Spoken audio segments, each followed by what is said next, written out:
আজকে বানাবো এঁচড় চিংড়ি। তার জন্য এঁচড়গুলো এরকম সাইজের কেটে নুন দিয়ে সেদ্ধ করে জল ঝরাতে রেখে দিয়েছি, আর আলুগুলোকে ভালো করে নুন আর হলুদ দিয়ে ভেজে নিয়েছি।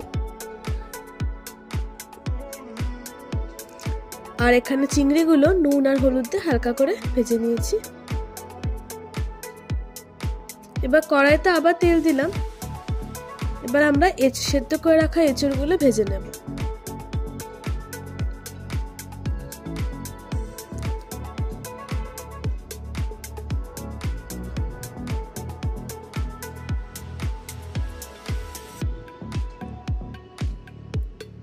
যেহেতু সেদ্ধ করার সময় নুন দিয়েছিলাম এঁচড়ে, তাই এখন নুন দিয়ে ভাজবো না, যদি পরে লাগে তখন স্বাদ মতন দিয়ে দেব।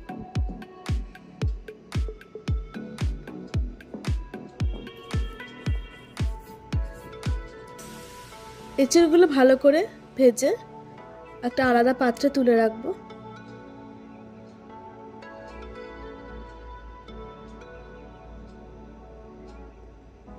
এঁচড় ভাজা হয়ে গেছে। এবার কড়াইতে আবার সরষের তেল দিয়ে নিলাম।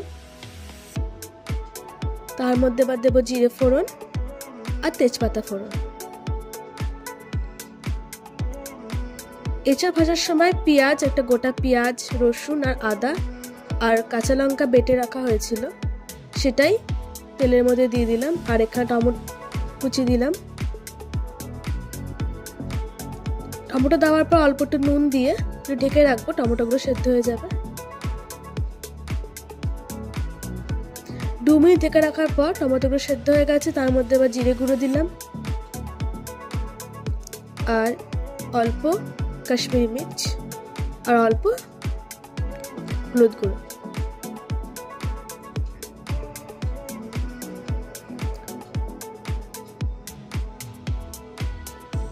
গ্যাসটা মিডিয়াম টু হাই ফ্লেমে রেখে মশলাগুলোকে ভালো করে কষিয়ে নেব।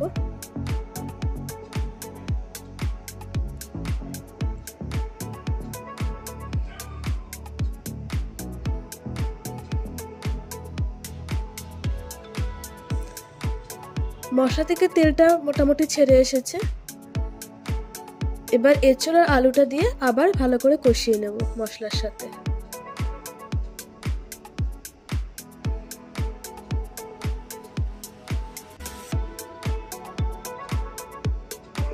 ভালো করে কষানো হয়ে যাওয়ার পর পরিমাণ মতন জল দেব।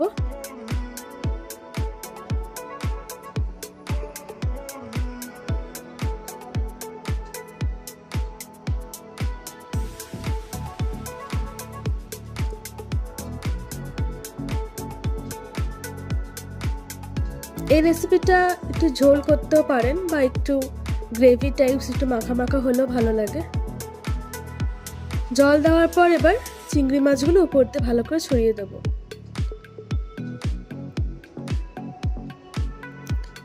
ফ্লেমটা এখন মিডিয়ামে রাখবো, তাতে করে জলটা এখন ফুটতে শুরু করে দেবে।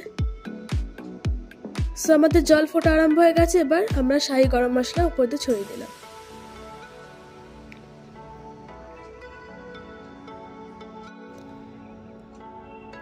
আপনারা চাইলে নামানোর আগে অল্প একটু ঘি দিয়ে সার্ভ করতে পারেন।